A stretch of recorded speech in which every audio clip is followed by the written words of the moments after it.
Hey, good morning, everyone. This is Tyler Wood from Coldwell Banker. Just wanted to talk this morning briefly about bank-owned properties and bank-owned properties, the effect they have on the real estate market. I think if you turn on the news and anybody's talking about real estate these days, they're going to be mentioning bank-owned properties, foreclosures, short sales. All those terms are pretty readily used in today's economic times. But the thing I want to focus on bank-owned properties is why do they sell in this market as compared to a lot of the other homes that are on the market?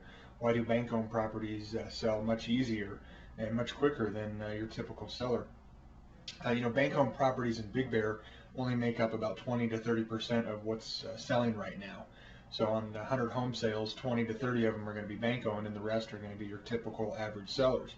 In some areas, bank-owned properties make up 60 to 70% of what's selling. So while they are out there, it's not a huge percentage like some of the other areas you see.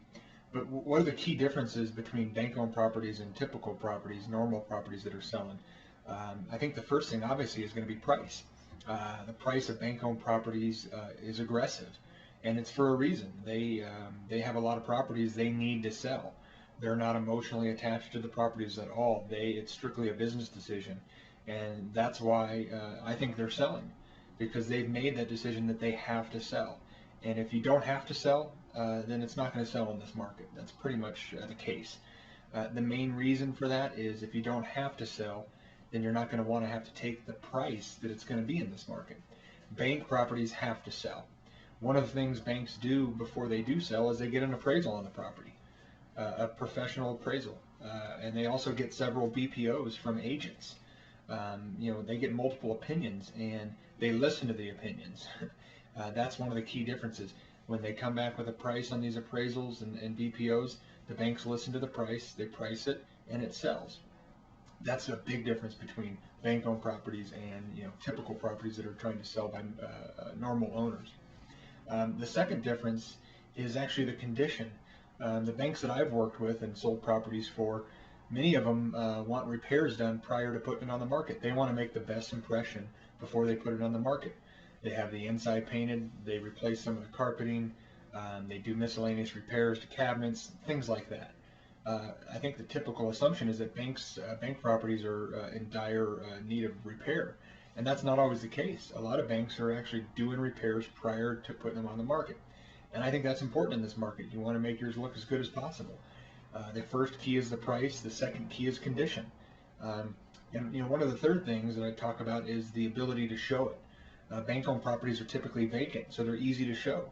And agents, being like we are, we're going to show the ones that are easiest first. If we have to make an appointment between 10 and 12 on Saturday, well, that's probably going to be the last one I'm going to show. I'm going to show the ones that are easiest to show, that are vacant. That'd be great.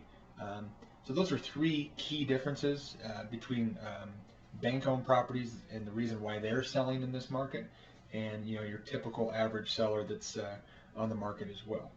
I think if you're a seller trying to get a property sold in this market, you need to take a look at what the bank-owned properties are doing and learn from them and price your property accordingly if you can. I understand there's people out there that can't price them like that, and if you can't, well, you know what, now is probably not the time to sell. There's other options out there, renting the property out, other options. But if you can't price your property like a bank-owned property, it's probably not going to sell in this market. And I think you just need to own up to that and move on and make another decision on what you want to do. So I appreciate your time this morning. If you have any questions, feel free to give me a call at the office, 909-866-3481. The email address is whowood@gmail.com, WHOWOOD@gmail.com. Thanks again, and have a great day.